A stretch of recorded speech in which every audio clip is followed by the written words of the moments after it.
I know we said we started 3 after, but I feel like we might need a few more minutes. Folks are still coming in.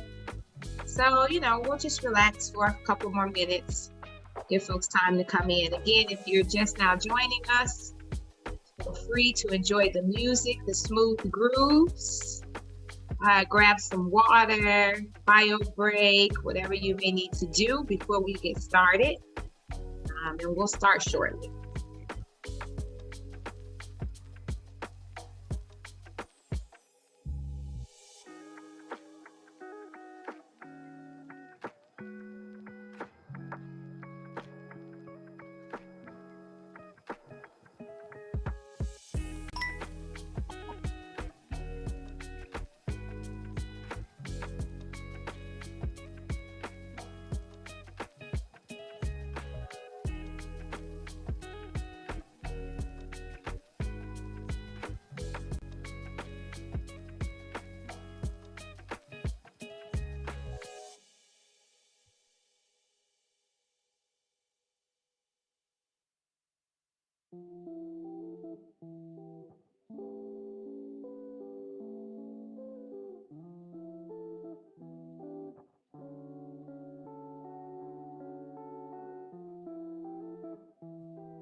All right.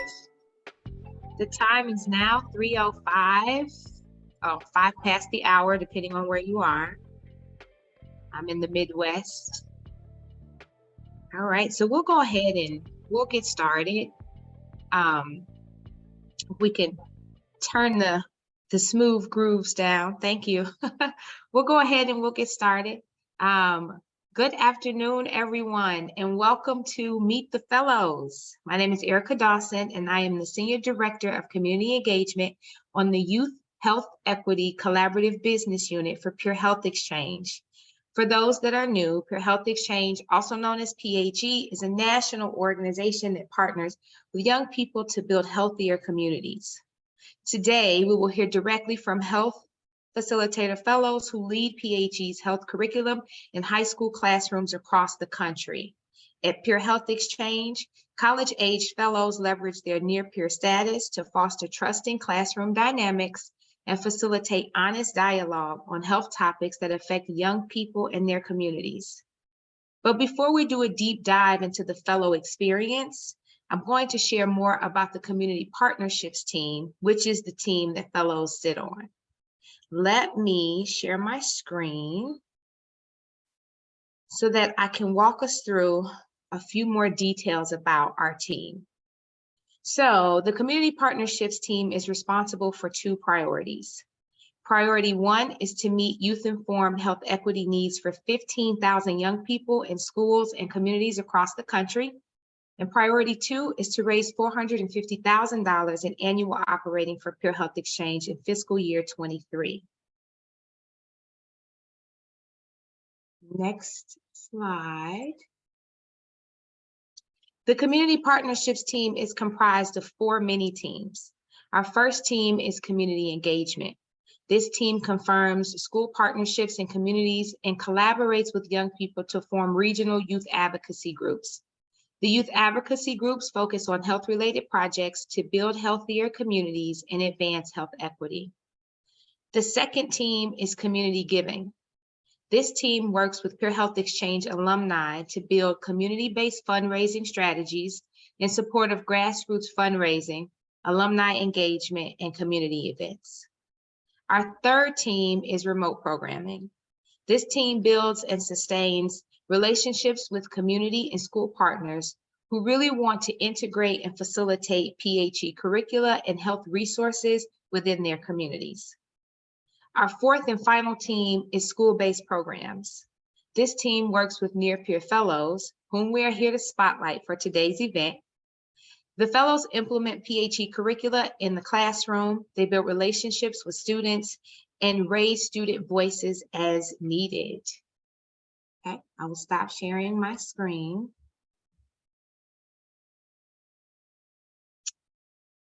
And now that you all have learned a little bit more information about our team as a whole, I'll transition into sharing this space with Jordan, who will do a deep dive into the fellows experience. I'm thrilled to pass it over to our moderator and PHE alum, Jordan Klein, and our featured panelists. Jordan, take it away.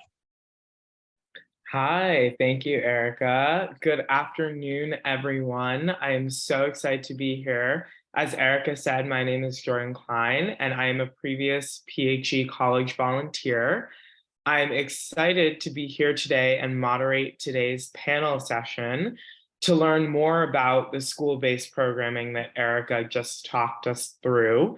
We've invited a few of our PHE fellows. So with us today, we have Sunni, Kiana, and Xavi to join our panel and have a really great discussion. I'm incredibly excited to be sharing time with them and hearing from their experiences.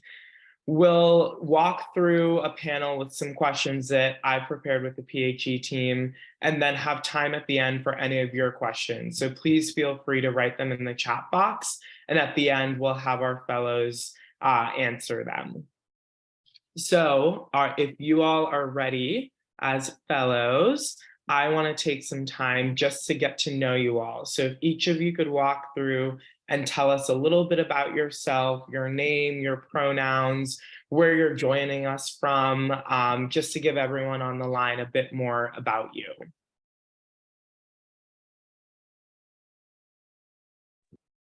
I can go first. Hi, everyone. My name is Sunni. My pronouns are they, them, theirs. I am here in Los Angeles. And yeah, I'll pass it to Xavi. Hi, my name is Xavi. My pronouns are she, hers, and I'm meeting with you from Chicago, Illinois. Hi, everyone. I'm Kiana Lopez. I use they, she pronouns, and I'm located in Boston. Perfect. Thank you, everyone. So I always, Kiana and I had met a couple weeks ago now, and I'm also from Boston, so I love some Boston love, but that's not to bias anything from our other cities. But I think something on the line, I know a lot of us have different and varying health experiences. That was something that I was able to realize when I was a college volunteer with Peer Health Exchange. Could you maybe each go around and share something that you wish your 13-year-old self had known about health? You're engaging with, near peers, 13-year-olds, sharing information. It would be interesting to hear a bit about what you wish you'd have known and maybe a bit about your own health experience, educations, and experiences. I can start. So one thing that I think was really underdeveloped around the time that I was in that age range was any type of education on my sexuality development. It stunted my ability to connect with my own identity, and it became a place of stigma for me to like move around in a space where I was told everything was a choice that I was feeling and what I was thinking, and that choice was bad. And so I never had any other exposure and any other near peers that would have kind of went into their own journeys and explained to me how things worked outside of my environment. And as a result, my environment felt very violent in that way. I wish I would have had the opportunity to also know about my own choices. A lot of health decisions was made by my mom, and I really didn't have an opportunity to get to know myself. I got to know the child that I was raised as, but not me as the individual. And so that's something that I try my best in trying to support my students with, because I know that was a big vulnerability for me.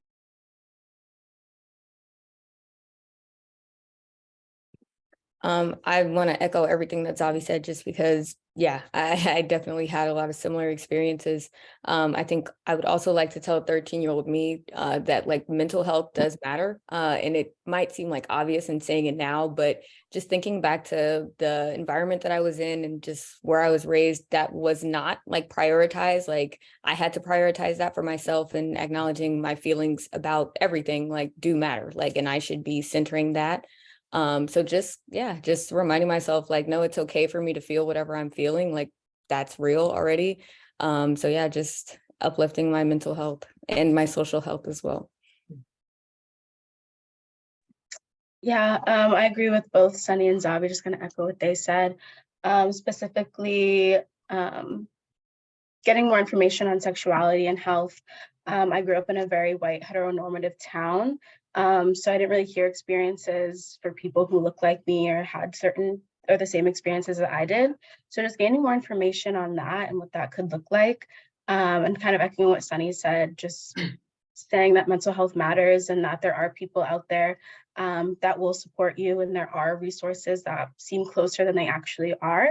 Yeah, and I also wish I just kind of, like Zavi said, knew my rights in that time, because again, like I knew what type of child I was depending on how I was raised, but not necessarily knowing what I could do by myself. Definitely. And I'm able to see some of you on the screen joining us. I saw some nods, some snaps, a lot in the chat. Like I want to echo, I appreciate the vulnerability. I share a lot of those experiences, which I think only, keeps the need of programs like PHE in schools that don't have it. We need to be in front of, the 13, 14-year-olds having these conversations and really making them feel like their identities and their narratives are valid, because they are. I'm curious to hear from you all. I love hearing from all of you, so I'm not going to cherry pick, but you are at the end of the day in front of 13-year-olds. And for some of you on the line, if you haven't taught in front of 13-year-olds and or you don't have a near 13-year-old, it's a tough crowd sometimes. They're honest, they are very lively. So we have some really brave souls who are teaching them about mental health, sexual health, identity, all these really tough conversations. I'd love to hear what has been for you all so far as fellows the most difficult part of being a fellow and being in the classroom and teaching, preteen teens.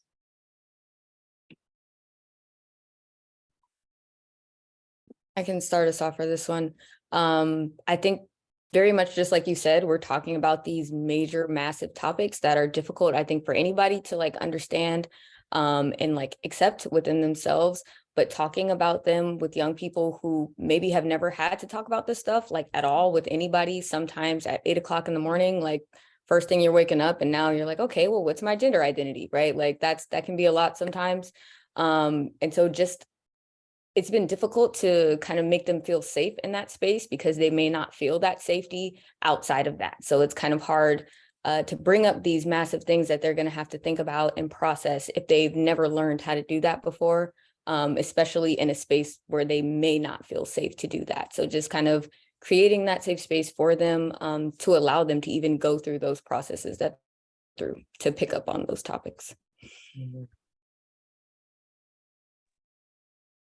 I would say that although that we pose as kind of disruption to the environment that may not be as inclusive to different understandings and education, they still do happen to participate in groupthink. And it's sometimes hard to support or know what to do when these people or these young people are impressionable and they feel oftentimes very threatened by falling outside of the mold. And so sometimes it's hard to understand how to reach them, how to support them when they're facing a social environment that isn't always encouraging of their own personal development and education.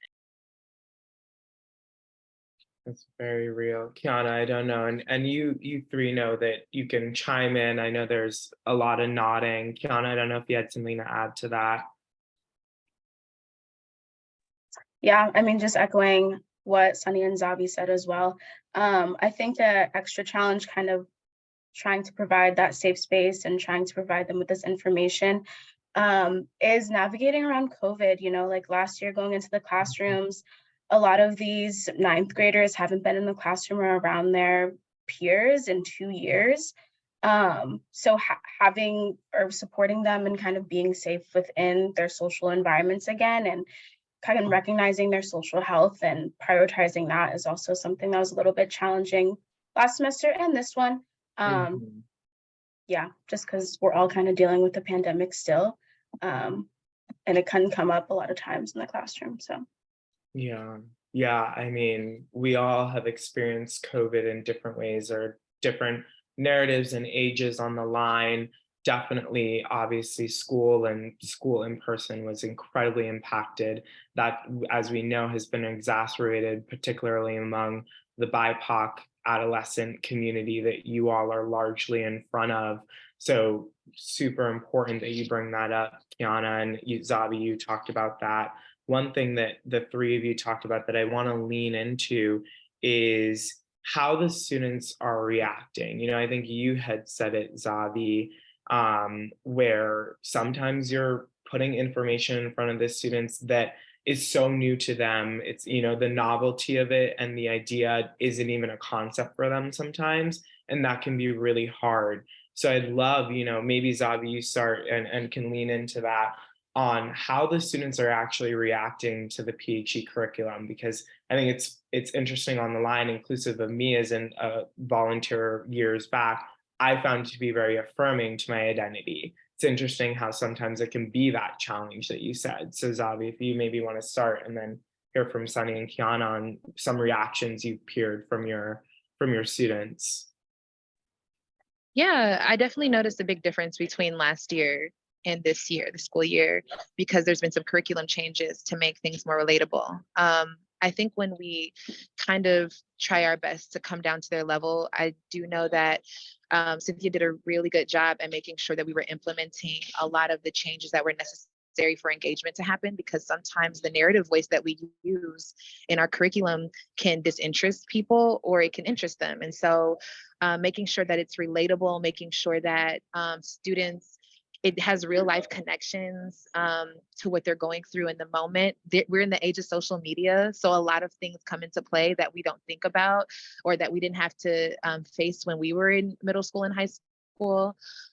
So I would say to start off, when last year, I think I had more of a hard time making those connections because a lot of the curriculum wasn't positioned around particular communities of color and what their needs were, as far as in their communities, the things that they watch, the things that they hear, the things that they understand to be normal, right? And so as we've been making changes, we made a lot of changes over the summer. This year, I'm seeing a lot of good changes that are more relatable. We can talk about social media. We can talk about what their day-to-day looks like post-COVID, things like that, where they can chime in and they can make those connections because they are living that existence now. So I would say now they're a little bit more receptive. I do hope that we kind of tap in more into disrupting more of the groupthink and kind of trying to support this independent thought that, you know, maybe our society doesn't always support our own identity development, but we can do it as individuals and, you know, kind of putting some more work into that. But I do think it's power in curriculum. If we put those things into curriculum, we'll see results. I see nods from Kiana, Sunny. I think that really wraps it up. I don't know if either of you have more to add there. If I would not, just be echoing. So just to pass it, I say I would just be giving a +1. So no, sir. I mean, I think such a great overview, and I think that really leads me to my next question for you all. So we talked about a little bit in the beginning, and you know, the three of you talked about how part of your 13-year-old selves, if you were telling yourself something, there was a lot of validating of your own identities and hearing more about your, you know, gender and sexual identities in different cases in curriculum. Kiana, I know you brought up growing up in a pretty white heteronormative community. That's very similar for me, and I felt very similar. My health education was actually fairly comprehensive, particularly in sexual health. But I realized as I was coming out as gay, I was like, I haven't learned how this works for me. So it was like, this is like, I'm like, cool, this hour together was great, not walking away with a lot. So, and you walked us through, Zavi, a lot of things that you were thinking about in terms of identity. What else do you think, you know, I think people are curious on the line here, do we need today to advance health education in high schools? You all are there week to week. You're closer to the near peer model. These 13, 14, 15-year-olds are looking to you as role models. What do you think we need today? And, you know, we had mentioned COVID and everything. I'd love to hear your thoughts. I can start us off.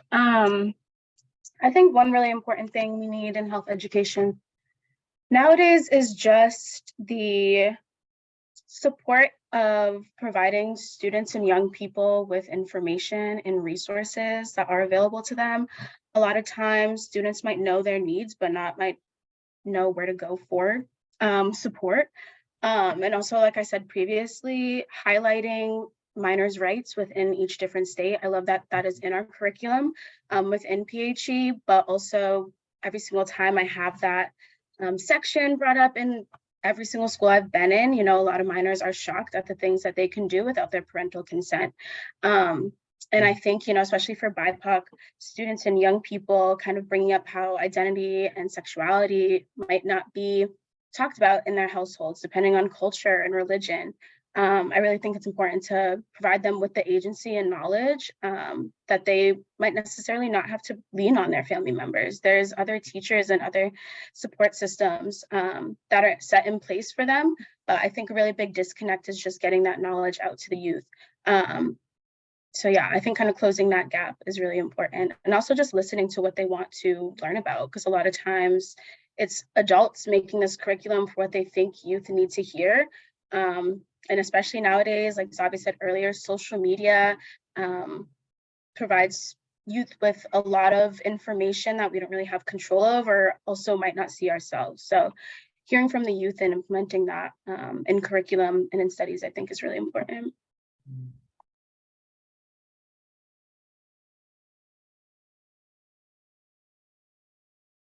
Just to add something, everything that Kiana said, like, of course, and I know that we're speaking specifically right now about like for high school students, and we do start in the 9th grade. However, I especially after COVID and seeing how that 2-year kind of pause has affected everything, I think that even starting earlier than high school is something that is really important, because not that it's ever too late to learn these things, but the earlier you can start learning about it, it does, like, I feel like the easier it would be to digest and to like accept and just learn these concepts. Because hearing about it for the first time after 14, you know, that's not a whole lot of time, but when you're 14, that's your whole life. You feel like, okay, well, I've experienced a lot, right? But I think starting earlier, it'll kind of open their eyes, and they'll be able to see experiences and real life examples before it actually happens. And they have to kind of learn as they're going. So just starting earlier, even earlier than 9th grade, I think is something that could be helpful. I 100% agree, Sunny. I think by the time we hit 9th grade, they've already had a lot of ideas confirmed for them or created for them that they're navigating within. Also, I would say that when you give young people the opportunity to participate in their own health, whether that is open discussion and forum, having them give feedback on what they think is needed. Also, we did partnerships with representatives from high schools. I think that's really cool for someone that is in similar age ranges of you, even closer than the near peer, to say, hey, I know my rights, I can use them, I know my resources, so that they can stand as a representation of a young person making use of those resources. It's easier said than done. And so when we see young people actually taking that initiative to do those things, especially in Peer Health Exchange, where we had the opportunity to have high school representatives working with the students and with curriculum, that's important for them to realize, like, hey, I can play an active part in this, and what I desire can be manifested if I can collaborate with folks who care about it. I think you all said, I was thinking while you were talking that PHE needs to hire you all to go off on talking with partnerships about getting PHE even in middle schools, just from the work that I do with some of this team, and I feel that they agree. I think the thought of early intervention and early exposure to these ideas are important. Zavi, you said it, a lot of times by 14, you come in with ideas, concepts about yourself, you're told things like we were saying way earlier. So there is some unlearning too that needs to be done, or some epiphany in learning a new concept.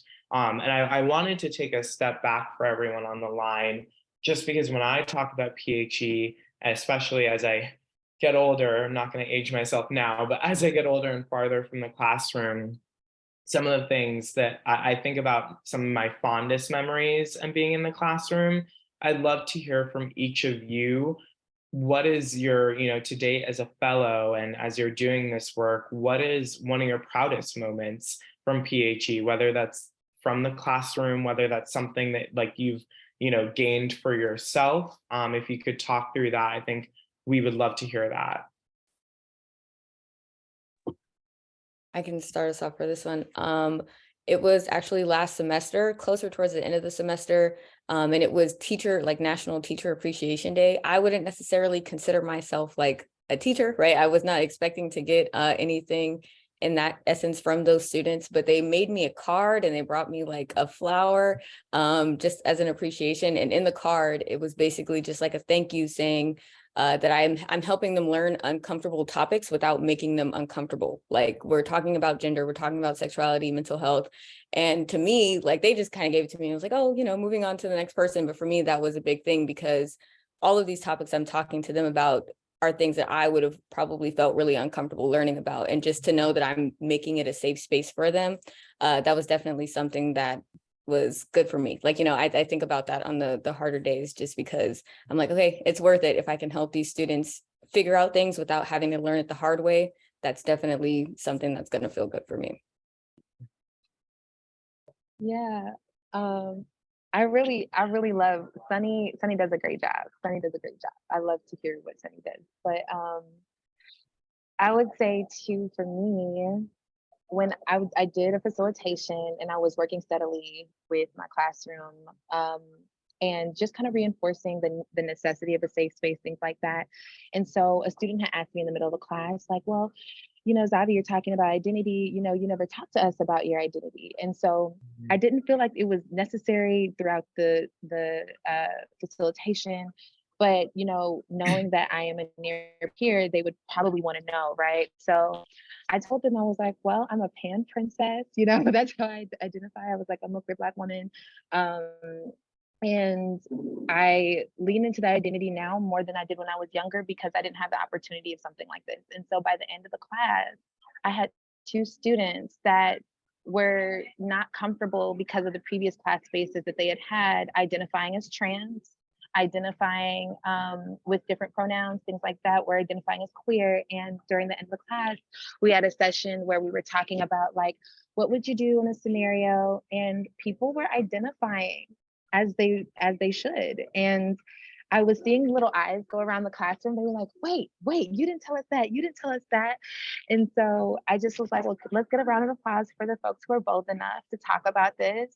And the whole class started clapping. And the feeling that rushed over me to feel like I went into a space where none of these students were actively talking about these things. These were things that they probably would have went the rest of their high school years not having a discussion about.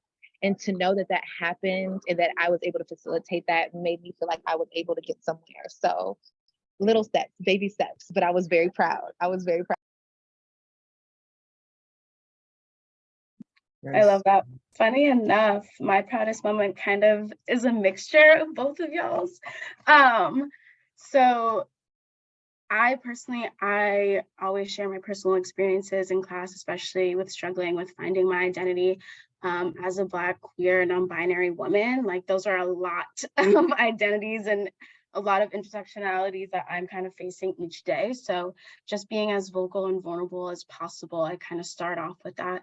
And one of my proudest moments was after class. It was on our identity workshop, which is like it's like the second workshop we do in the curriculum. We're still getting to know students are still getting to know you. But after that workshop, a student came up to me after class and just showed their appreciation and was getting kind of emotional. And I was getting emotional because they were never really comfortable with sharing their non-binary identity outside of their friend group.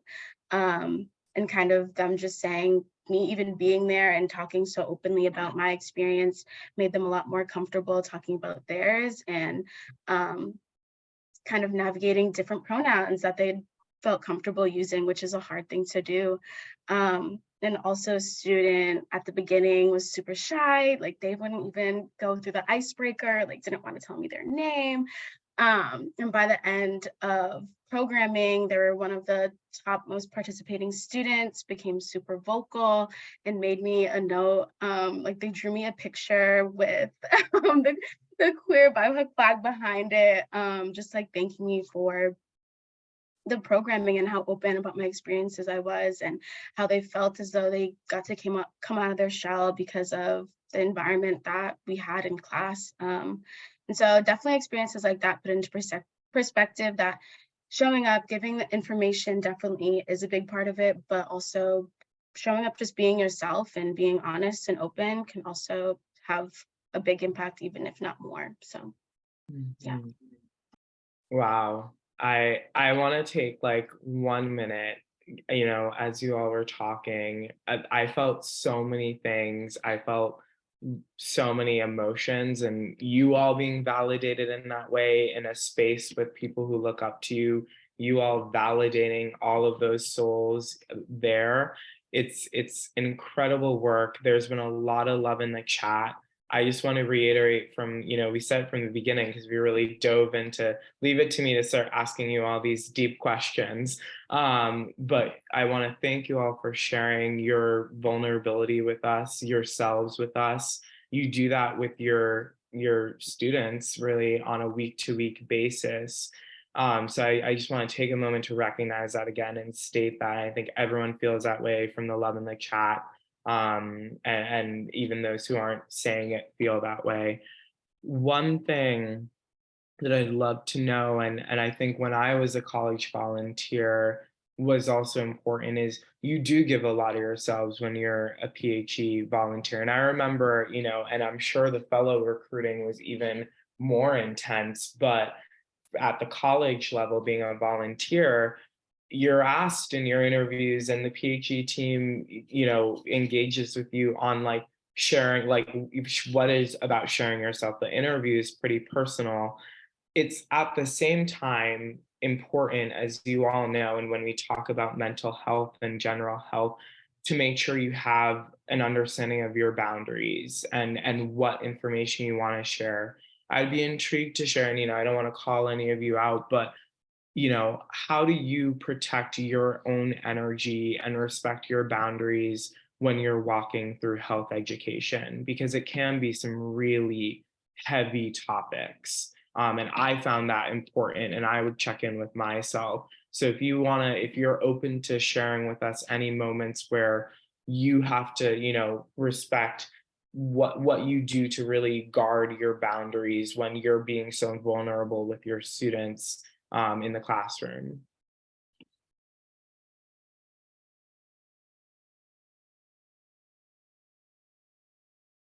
And maybe, I know that's a heavy one, so definitely take a minute, and you don't have to feel like you need to answer it either.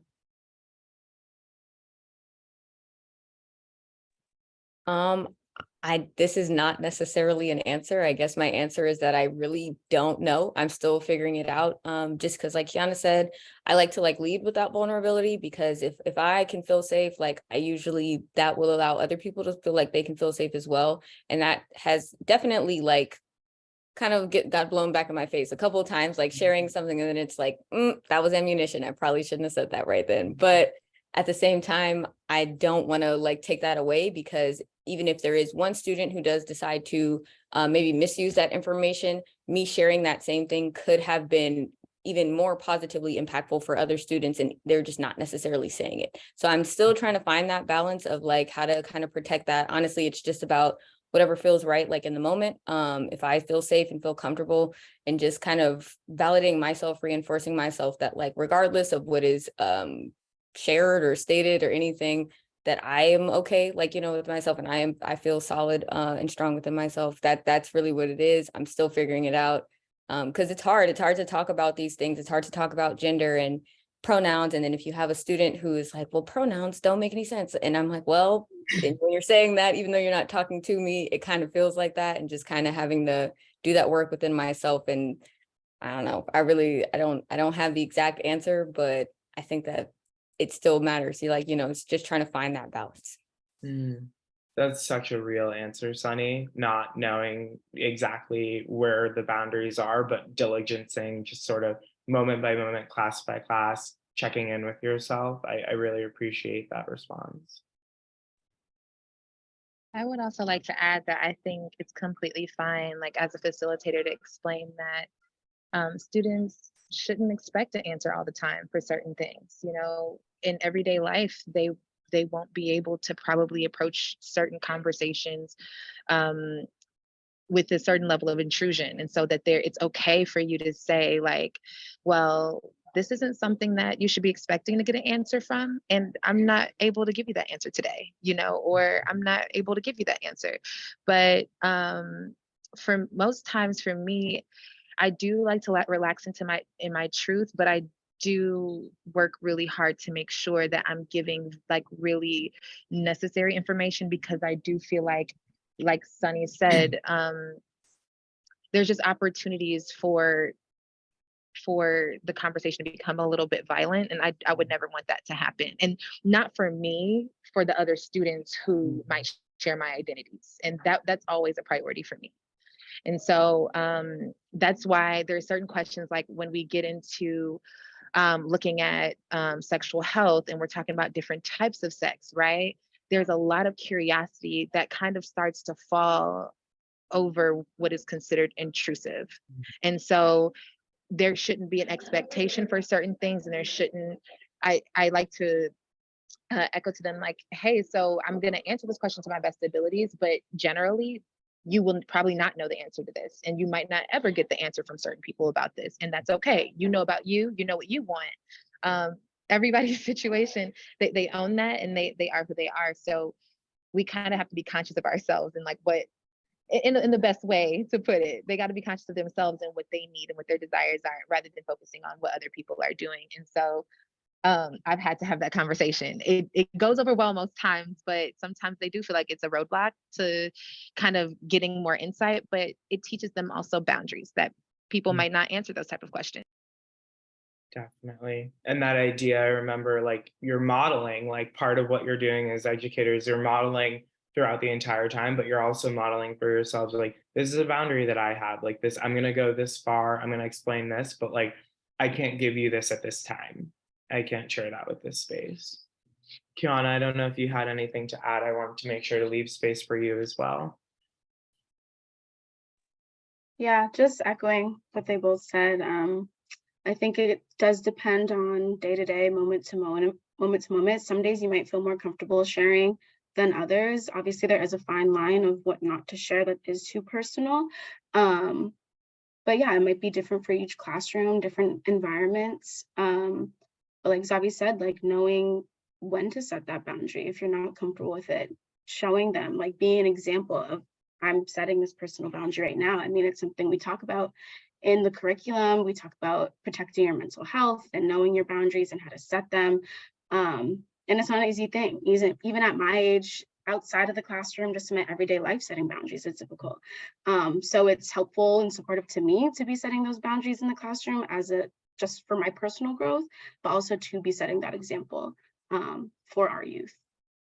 Definitely. I think you end on such an important note. Like I definitely feel as a young person in my career in an intense job, setting boundaries is important. Setting, work-life balance, making sure you have boundaries with your colleagues, making sure among your friends, especially as you move from, a college environment for me to a work environment, what do relationships look like with different people? So very important note that you sort of end on, and how I think the fellow experience and being in classrooms can still contribute to you in so many ways. I think we started with the ways in which you all have had impactful moments, whether they be some of your challenging moments or moments you're really proud of, things that you wish you'd known that you are sharing with your students week to week, and ways that you've validated yourselves and your students, to also the practical real life ways of like, how do you like continue to think about your own boundaries, think about how your identities are at play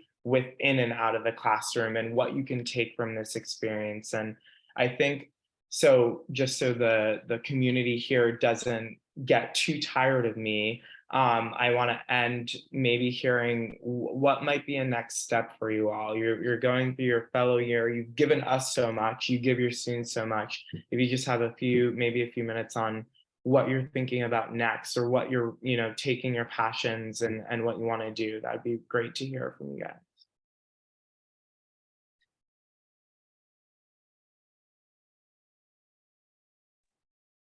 I'll start us off. I think I'd like to just continue in health education. I've seen like how significant it is to provide this for our youth. And honestly, the youth, they're our future. They are who are going to be shaping what the rest of life is going to look like. And so I think that putting the time, the energy, the effort, the resources into the youth is definitely what I'm looking to doing. So just furthering health education, especially for our youth, that's what I'm looking to do.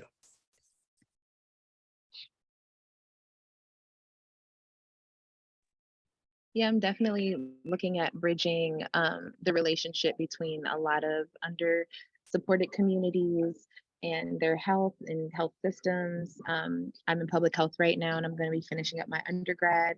And we definitely talk about the necessity of working with younger communities or youth communities in order to see better health outcomes. So kind of applying that and looking into what we can do. So trying to go into implementation. That's something that's really important to me. Yeah, for sure. I feel like even in the past year of being in the classroom, it's a little bit more intimate than past experiences I've had, which I've also worked with youth for a few years before joining PHE. But I feel like this last year has given me a lot to think of the direction I want to go in, because I definitely understand the importance of health education and making sure that we're providing accurate and up-to-date curriculum. So when I started this role, curriculum development was something that I was super passionate about and wanted to pursue a little bit more. But as you know, I've connected with so many youth and kind of had those personal experiences and seeing them more on an intimate level. Social work is something that has been brought up, and the stories that have been shared with me, and thinking like if I can provide my skills and the knowledge that I have and kind of growing those and helping in a different way is something that has just been brought up. So long story short, I don't know.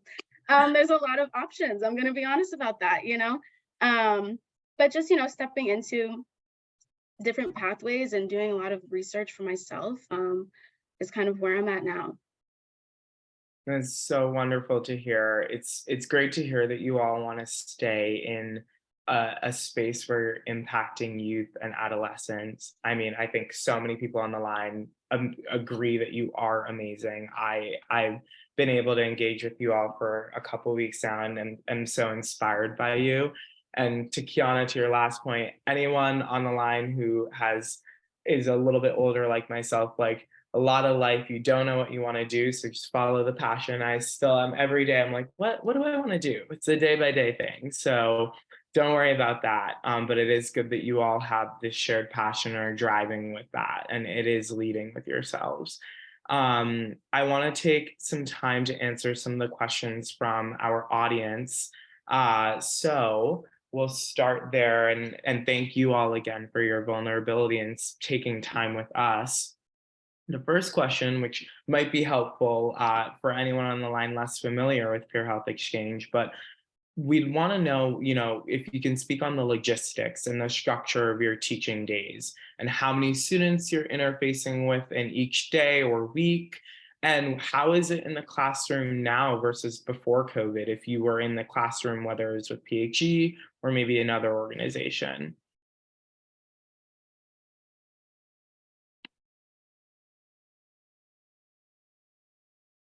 There's a few questions, so maybe think about that, compartmentalize. It'd be interesting to hear, like, when you're teaching on a day, what sort of that structure looks like. I like that question, definitely.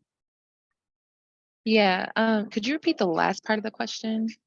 So the last part is really about the classroom now versus pre-COVID and differences you might see. So I don't know if all of you have a pre-COVID experience with PHE or outside, but definitely if you do, would love to hear that too. Well, I don't happen to have that experience, but I will tell you for the logistics right now. So I show up in the classroom 2 to 3 times a week, depending on what the needs are. mostly 2 times a week.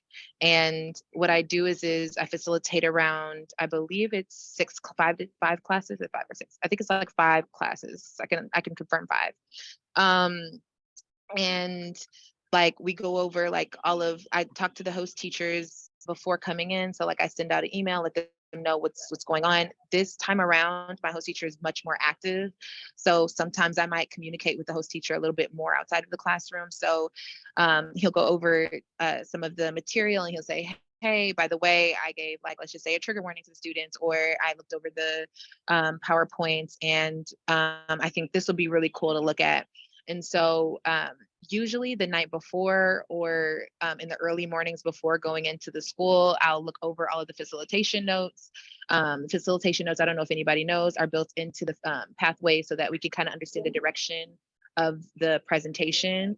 And then I get in the class and I actually make little notes as I go through each class as to what caused most engagement, what was least engaging, and maybe some vulnerabilities that might need follow-up. And then I close out the day. I might email the teacher if there was like big vulnerabilities that might need follow-up, like maybe students not handling certain topics better. And so, yeah, and then I'll communicate with them, and then another week will start.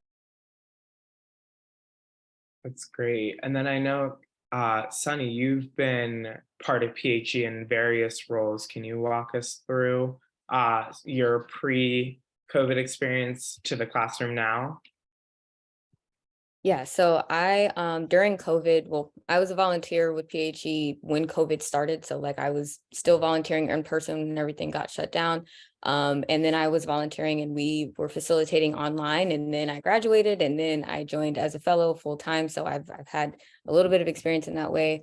Before COVID, it was when it was still the volunteer model. I was going in and teaching, I think, 2 classes per week. Like I think every Friday I would go in and then teach 2 classes on that day. And just engage with those students. It was the same class every week. And then it was the similar thing online. There was a lot less, not less engagement, but like it was difficult or different, I will say, going online, because it's just like in Zoom meetings now, you don't necessarily get to see everybody's face. It's more so interaction and engagement through the chat. And so I definitely had to like, I don't know, kind of like focus in on my energy and bringing all of the energy into the space just so that they can still be getting a good experience out of it. And then coming in full time and teaching now. Right now, I think I'm teaching 13 classes like per week, spread out from Tuesday to Friday, around 5 classes every day, with 2 classes on Wednesday and Thursday. And it's quite a bit, but I will say that having those space, like being in the classroom setting with host teachers who have had experience with PHE before, has definitely helped with that. And the students are definitely, it's a little bit different. I think everyone is different after COVID, but it's been working out, especially coming from last semester into this semester. I see Kiana shaking her head, so I definitely want to leave space for you. But I was very shook. Like in my world as a volunteer, like 2 or 3 in the week was a lot. So like 13, 15, like that's just actually so hard to believe. And like making sure you're ready to teach, like know the material, but then ready to engage, as we talked about earlier, like your boundaries, like your emotional setting is all geared. Like this is truly, like, you all are doing so much. So I had to take a step back. I was like, what? I thought I misheard that first. Kiana, sorry, I might have spoken over you. No, yeah, logistically, I'm in, I think, 17 classes throughout Tuesday and Friday. So on average, like 4 classes a day. I believe I'm with 5 schools. Yeah, so talking to a couple hundred kids a week, but I think this semester has been like more vulnerable, or in the classroom sizes compared to kind of last semester, which I do appreciate. And yeah, I feel like before COVID compared to now, in my own personal experiences, I think what's changed is breaking the ice was a little bit easier before because, students had prior relationships with their peers, whether that be in after school clubs or sports. And, for 2 years, like they weren't able to really have those after school activities and like build those relationships. So sometimes it's their first time seeing people. And in the first few workshops, it can be a little hard to make them feel safe in that space. So yeah, I'll kind of stop there. Yeah. No, I mean, the impact that you all are creating, just hundreds of students throughout the week, validating their narratives, like it is incredible. And I want to take a step back and, Kiana, when you were talking about what you might want to do, you had mentioned earlier curriculum development that might have shifted to social work. One of the questions we have is actually about if there's a classroom exercise or activity that you all find particularly and strongly resonates with the students. I really like that question because I know PHE's curriculum, one, has definitely as of late through COVID, just seeing the exasperated effects on particularly BIPOC adolescents. Like it has been informed by youth, continues to be, it's award winning. So I like to hear, I remember some of my favorites or the activities that really like impacted the students. It'd be great to hear like if there are any similar ones or if they've changed throughout the years. So I think that's a great question to whoever asked that. I'd love to hear your inputs from being in the classroom live. I've really been a fan of the scenarios. The beauty of being on such a collaborative team is that we can switch things up, we can put our own spin on things. And so having students talk through circumstances, share their own perspectives, walk through a scenario, especially if the scenario resonates with them, it's very powerful. It starts a discussion. I've also really liked doing Socratic circles, just getting people in a circle and having a discussion, kind of bringing down that power dynamic, like me sitting at the same level and having the discussion. I've been trying my best to see what classrooms can be configured that way so I can get more of that. But for me, that's what has been very beneficial is the scenarios, especially if I use Socratic circles as a model.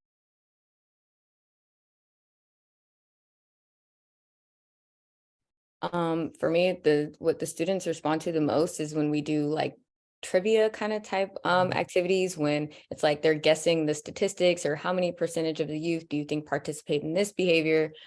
Just because I think for them, that's when it becomes real. I think for a lot of them, sometimes we're talking about things and they might not be able to envision like that being reality or like what this would look like in a real life example, or they think it's something that you don't have to think about till you're an adult.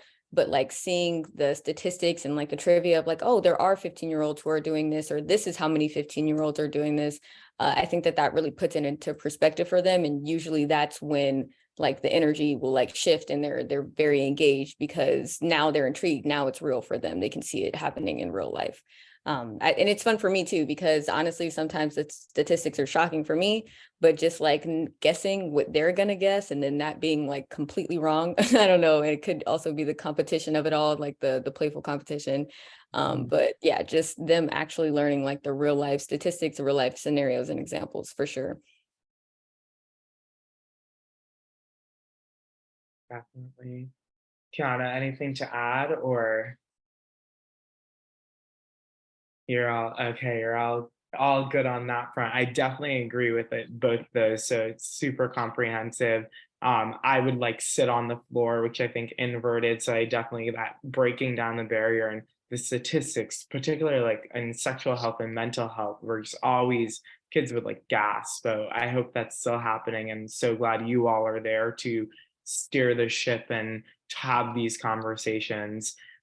So I want to be mindful of everyone's time and also mindful that our fellows have shared so much of themselves with us in this hour.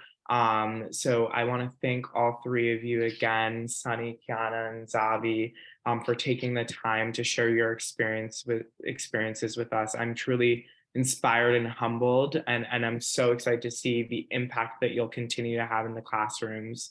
With that, I'll hand it back to you, Erica, to close us out. Wow, this was fantastic. Thank you all for all of the work that you are doing.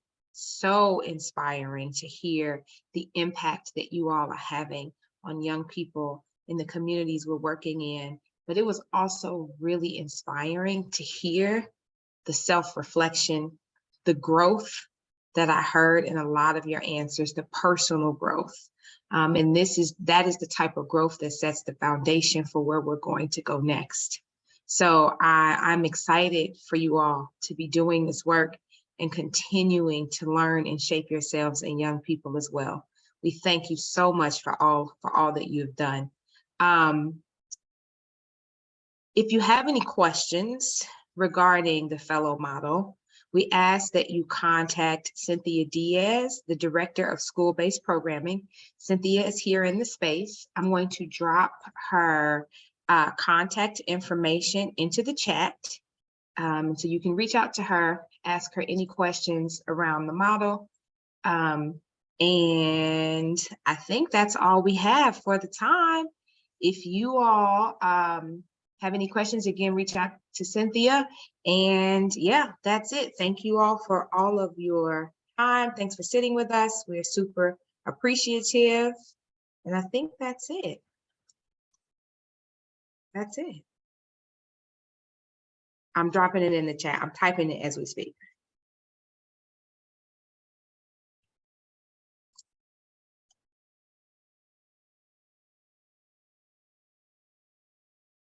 Bye, folks.